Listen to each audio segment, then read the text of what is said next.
All right, so today we are going to do problems that involve mole ratios, but this goes one step further.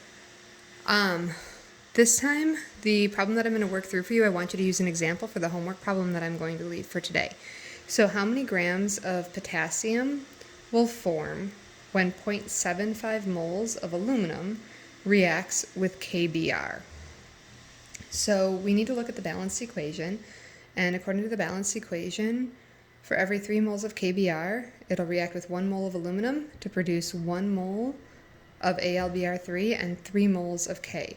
So we're going to approach this problem just like before. We're going to figure out which two substances we care about the amount of.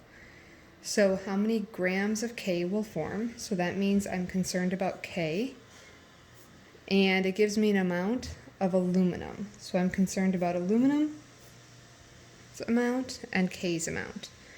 Next, I'm going to figure out what I have and what I'm trying to find. I know I'm starting with 0.75 moles of the aluminum, and I know that I'm trying to end in grams of K.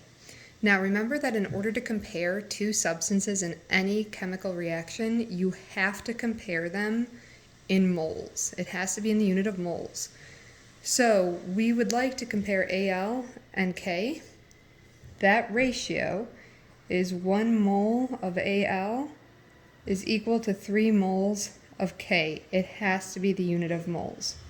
So just like every problem, I am going to start with the amount that's given, and I have 0.75 moles. Notice that I'm going to label moles, but I'm also going to label the substance. This is going to be very helpful in the next step. So now, in order to compare the two substances, I need to be in moles. Since I'm ready to use the mole ratio. For every 1 mole of Al, that's going to be equal to 3 moles of K.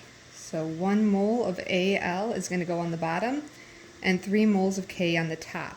I knew where to put these in relation to one another because I need to always make sure that the unit in the numerator and the denominator cancel out. So now if I stop the problem here, I'd have moles of K, but notice that that's not what I want in this problem. I want grams, so I'm going to have to go one step further. We already know how to convert moles to grams, so we're going to use our periodic table, and we're going to find potassium on the periodic table. And potassium, we know that 39.1 grams of potassium is equivalent to 1 mole of potassium. So again, I know that 39.10 grams of K is equal to 1 mole of K. Because there are equal amounts, one can go on the top and one can go on the bottom. I'm going to choose to put moles of K on the bottom so that my units cancel out. 1 mole of K is exactly equal to 39.10 grams of K. Notice that the only unit remaining is grams of K, and that's what the problem asked me for, so I know I'm done. At this point, I just need to multiply across the top, and when I do that, I get 87.97. Multiply across the bottom, and I get 1. Divide the top by the bottom to get 87.97. As far as the unit, I need to label the unit, and I'm going to know what unit that gets based on what did not cancel out. So the only unit remaining is grams of K.